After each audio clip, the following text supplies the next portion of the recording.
What's up, guys? So Chomper has officially been cammed for 2 full years. Now, it definitely doesn't feel like it's been that long, but it was December of 2022. And so I figured let's go ahead and give an update video, kind of a long-term review of what it's like with a cammed 5.3 in a GMC 800, because it has become very, very popular. I see, you know, 1 or 2 of these trucks on Instagram or TikTok per day that it's cammed, and it's taken over because it's an awesome platform to do that too, but there is some negatives, there is some problems you might run into. And so I want to go ahead and talk to y'all about my experience thus far with Chomper. Unfortunately, we do have 1 or 2 issues that have decided to pop up as of very recently, which we'll go over and we're going to end up having to address as well. But before we get into all the details of what we got done, if you're new here, and the pros and the cons, let's just start off with a little ice cold start.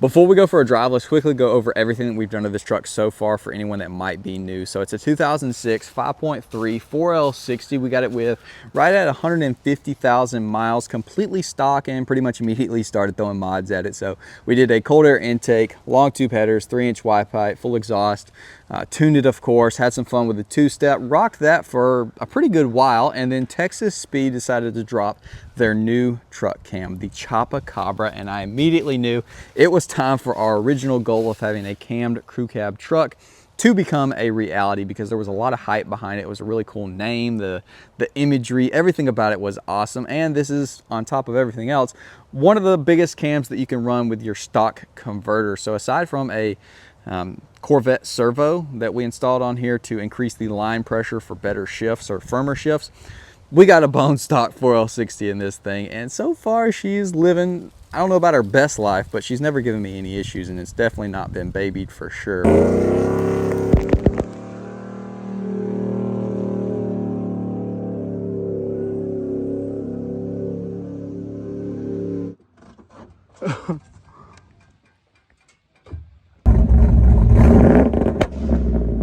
We'll go over how it is having a pretty healthy size cam, at least healthy sounding size cam with a stock converter when we go drive the truck and everything. But pretty basic cam package. I'll throw it up on screen. So it's just your cam with supporting mods. So we got the Chopacabra. We did Beehive springs, LS7 lifters, I think it was LS2 trays, all of your gaskets, everything like that, bolts, essential to, you know, a cam with its supporting mods. Parts alone is really affordable, and if you end up doing the install yourself, dude, you're not gonna have a lot of money at all tied up in having a cammed truck. Of course, you want to have full exhaust and a proper tune. It's gonna run you a little bit of additional money, but overall you could have pretty low amount of money tied up in one of these trucks, specifically the pre-AFM DOD complicated bullcrap engines, and be chopping down the block.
drives, whatever, but I want to come on here and actually talk to you about the drivability. Is this something that you want to do to your daily driver? And short answer before we get into it is yes. There is, in my opinion, no reason why you would not want to do this to your daily driver. Now, aside from possibly fuel economy, which probably is going to go down for a couple of reasons. One, you're going to be sitting there idling it all day long just listening to it. But two, you're probably going to romp on it and whatnot. But honestly, fuel economy, not that bad. This thing is saying it's 13. That's my average, which is better than my stock 07 6-liter truck, which gets like 12 something. So if that's remotely accurate, it is tuned for having 35s on it. That might actually be pretty close to what it actually hits.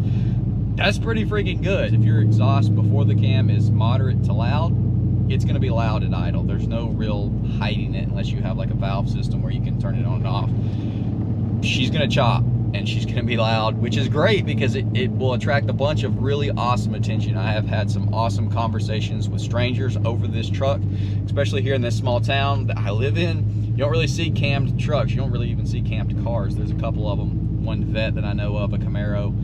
And so when people hear it, you know, pull up to the gas station or whatever, they're expecting to turn around and see a Vet or a Camaro or something. And then here I am in this crew cab truck and like, hold up, wait a minute. And so there's been a lot of people come up and talk to me about it, compliment it, all those kind of things, which is awesome. But at the same time, there's been several occasions where I pull up to a red light or something and the person that I would really not like to attract their attention attracts their attention because it's sitting here chopping his butt off, which I would say is like 95% of the time awesome, 5% when, you know, the popo's cruising around. But, you know, tent life. I don't want them to look at my tent because I'm going to go to jail over my tent. It's insane. The main thing when doing a cam, or long tubes, any major thing, especially a cam, you got to have a good tuner. Okay, that's like the biggest thing. If you don't have a good tune on your truck after the cam, you're not gonna have a good time. It's gonna be driving around like crap, and it's not gonna be very similar to stock like it is in here. So aside from a couple of times where I just was super impatient or not thinking about it and I just crank the truck, immediately throw it in reverse or drive, it's like fluttered out and then you just re-crank it, it cranks right back up. You gotta let it idle for a couple seconds at least. The longer the better, at least, you know, like 30, 60 seconds, let the chop come down, or let the idle come down to a chop before you take off. But other than that, I've never had any issues where I rolled up to a stop sign and tried pushing through the brakes, or it stalled out, or anything like that. It's literally been hiccup free.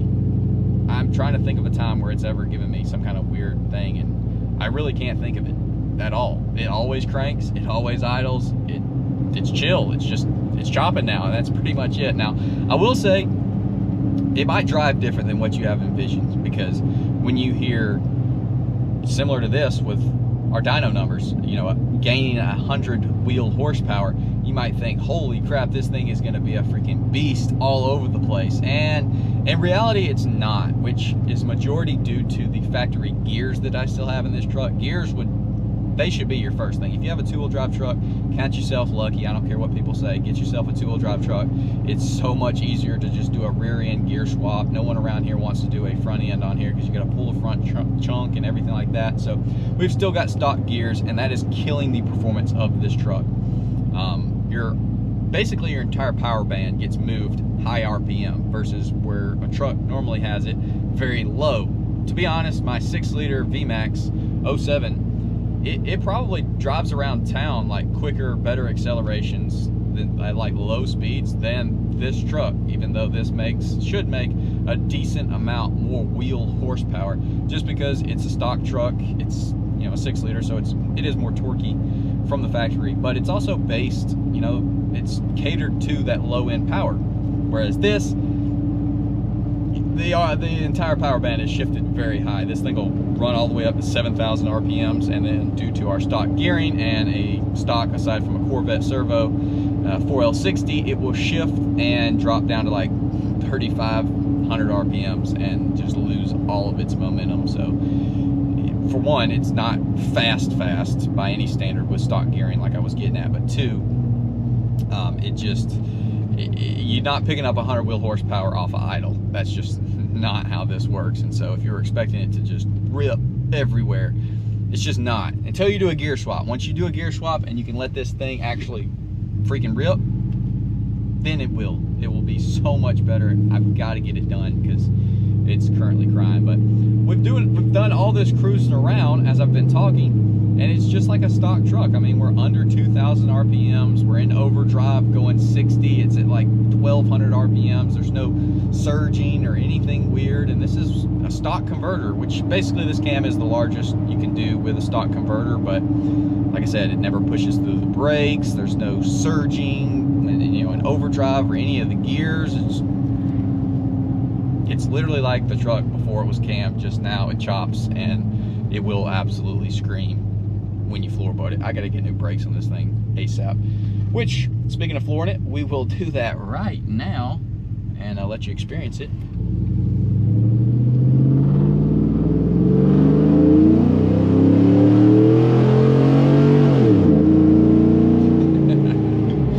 So it runs all the way up to 7,000 RPMs and then shifts to 3,500, which is just way too freaking low. I'll tell you what, you get in a 10-speed truck, a modern one, it'll spoil you when you get back into a 4L60 and you're like, gosh, dog, this thing needs so many more gears. It would be so... GMT 800 with a 10-speed transmission might be the best truck ever made. I feel like this should go without saying, but since I've been praising this truck and my experience so much in this video, I just want to throw it out there that just because I've had a pretty bulletproof experience over the past 2 years, that does not guarantee that you're going to as well. Anytime you're dealing with something mechanical, it can go bad at any time for any reason. So you could spend all the money getting the cam kit and everything and install it and it immediately blow up. Now, is that because you did something wrong? Possibly. Is that because it's mechanical and things just go wrong sometimes? Also a possibility. So just don't put all your eggs in one basket. If you're dealing with your own personal single vehicle that's a daily driver and you need it to get to work or to school or whatever, definitely something you need to consider before you just go throwing it in there. Look at these freaking leaves. Holy crap. The trees have decided to turn loose. But yeah, I just don't want y'all to think it's going to be all rainbow and sunshine and it turn into a thunderstorm. So just take that into consideration. But man, I have had a great time with this truck over the past 2 years. It has been everything that I dreamed my cammed crew cab truck would be. There's a ton more stuff I want to do to it. I know a lot of people were sad that I did end up getting the Pro Charger for the VMAX and not Chomper, but this thing is going to get boosted at some point. It's just, it ain't ready for it right now. We got to figure out the gear situation, then we got to probably go ahead and build the transmission. Hopefully our 4L70 and the VMAX holds up a lot better. It's a lot lower miles. We're getting up there, man. We're going to be freaking knocking on 200K before we know it. Here comes another gust of wind. My gosh. So there has been a few very small issues with the truck since the cam install, but thankfully we've had nothing major. But I wanted to go ahead and quickly talk about the few small things. So not long after the cam went in, I started smelling coolant, and so I got back under the hood and found out that that pipe that runs coolant from that head to that head was actually leaking over here where it screws in. And the screw is like a special one where the coolant can go up through it and everything. It was leaking there, okay? It was filling up the valley with some coolant. Not much at all. Honestly, I've never even added coolant. And it is a little bit on the low side, but that's just from never adding it after it leaked some out of that. And then we currently have a small coolant leak coming from this guy right here. You can actually see it running down that fitting, which both of those are probably due to this being a 2006 when they got taken apart for the cam. They're leaking now, and so they needed to be replaced. We already fixed that one. We got to fix this one. And then something that is not related to the cam or really anything that I'm talking about in this video right now, some of y'all caught in the exhaust video. So our starter is starting to potentially show its age. It's a 06. We're up to 167,000 miles on it, I think, right now. And as of the past 3 days, mainly just on the day where we got the exhaust done, when I'd turn it, it would click, click, click, click, and then it would fire. And it hasn't acted up at all today, so I don't know if they bumped the starter or if something's touching. I got to crawl under there and check, but we might be looking into a starter replacement here soon. But either way, not really related to the cam at all. Actually, the starter is not related at all. The coolant lines, yeah, they probably are kind of related, but the engine itself, no leaks past what it already was. Obviously, we didn't take the transmission off to do a torque converter, so we didn't get to redo the rear main seal, which was leaking before the cam install. I mean, they all leak on these freaking trucks. Just keep oiling them, they'll be happy. But nothing Nothing weird, nothing great. I mean, it is what it is. We've had a great experience, and I am just so tickled to have my cammed crew cab that I always dreamed about. But this video is long enough. Y'all be sure to comment down below. Let me know what you think about Chomper, and let me know if you have cammed your truck, or if you plan on it. If you already have, what your experience has been, the good, bad, and the ugly. And if you plan on camming yours, let me know what you're getting. And with that said, hopefully you subscribe, leave a like, stick around. There's gonna be a lot more videos like this, long-term stuff, installs, everything with all the trucks. But this video has gone on long enough. Be sure to comment down below. Let me know what you think about Chomper, the Chopacabra cam.